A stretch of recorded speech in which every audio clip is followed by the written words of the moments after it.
see what the choices end up being as we move into picks and bans for the final game of UA Flash Wolves versus TSM. The winner moves on to the finals of the Intel Extreme Masters. Sivir, Rumble, Zed banned out by UA Flash Wolves, not wanting to deal with Bjergsen once more, and TSM banning Morgana, Maokai, and finally, what it is. What do you think? I think it has to be the LeBlanc. You cannot give the LeBlanc matchup and try to take the Ahri versus LeBlanc matchup. Like, that can be a really tough one. Maybe they want to risk it with the Victor, but Maple showed that he can extend his LeBlanc prowess, not just in the laning phase, but constantly chunking out TSM members, at one point even soloing out Dyrus among all 5 teammates. And wow, they're really just willing to give up the LeBlanc, and Bjergsen's got his hands full now. Yeah, and looks like it may be a Nidalee first pick for Karza, so now over to TSM. It's interesting. I mean, if Nidalee was up, Santorin would have picked it. But Santorin's gone 2 games of Lee Sin. The guys in the caster desk were implying that Santorin was playing Evelynn instead, because in the early game had 0 presence and was invisible on the map. And it's something that is showing through. Santorin's done better as the game's progressed, but his Lee Sin has left a lot to be desired. Yes, as well, there was a lane swap. It is more difficult in those scenarios, but still, for Santorin, Vi was banned previously. We know NA's played Vi. Could consider going that route if they need engage. I kind of do like the Lulu pick here because, yes, technically it's a flex pick. We all know it's going to go to Lustboy, most likely, and that was so crucial in the games they've won here.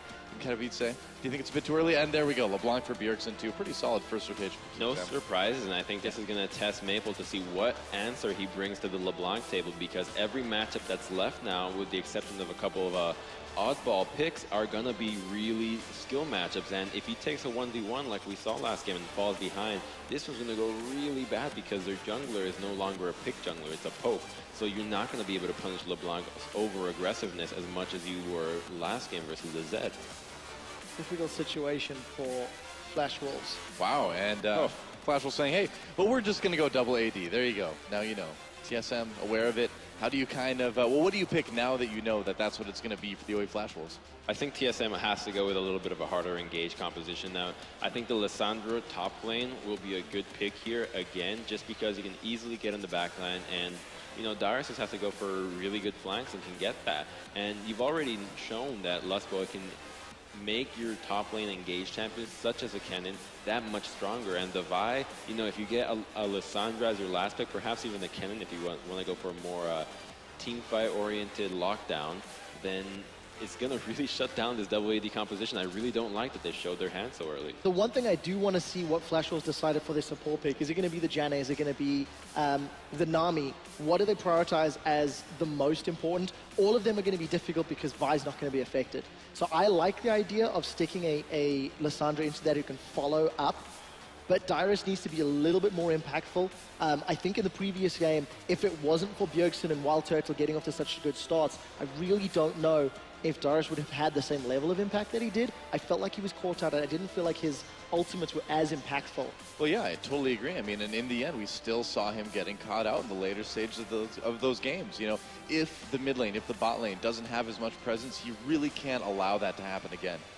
And, you know, this team composition from the Flash Wolves, we have seen them be a little bit more objective focused with the first game, not so much the second one, but this is a really difficult composition to execute, in which you do have to hit those timings really well with your Mira Mana, your Trinity Forces, and your Nidalee with the Seraph Embrace build.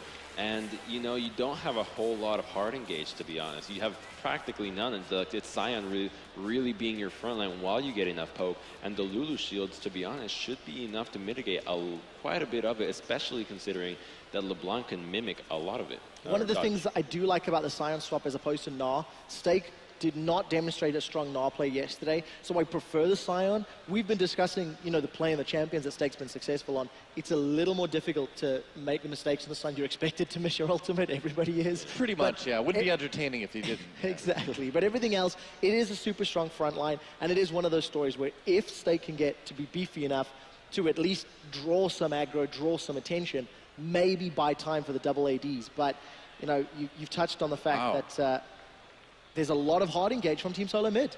Look at that, and Annie locked in, so that will be a top lane Lulu for Dyrus. TSM switching things up at the last moment. What do you think? What does this mean for TSM now? Well, this means that TSM has a little bit of a better time engaging in team fighting this composition, so it's going to really make the timing of grouping and sieging for the Flashwolves a lot riskier because you can get that Annie going in. Now your Vi engage all of a sudden is that much better because when she goes in, can hit the furthest the target that's further back, and if they pounce back or use any other going back abilities with the wild growth, all of a sudden you get yourself in a massive engage. Yeah, the champions are locked in for this decisive game. It's go big or go home. Damn, I messed that up. It is go big or go home. We'll be right back with the game right after this.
inhibitor.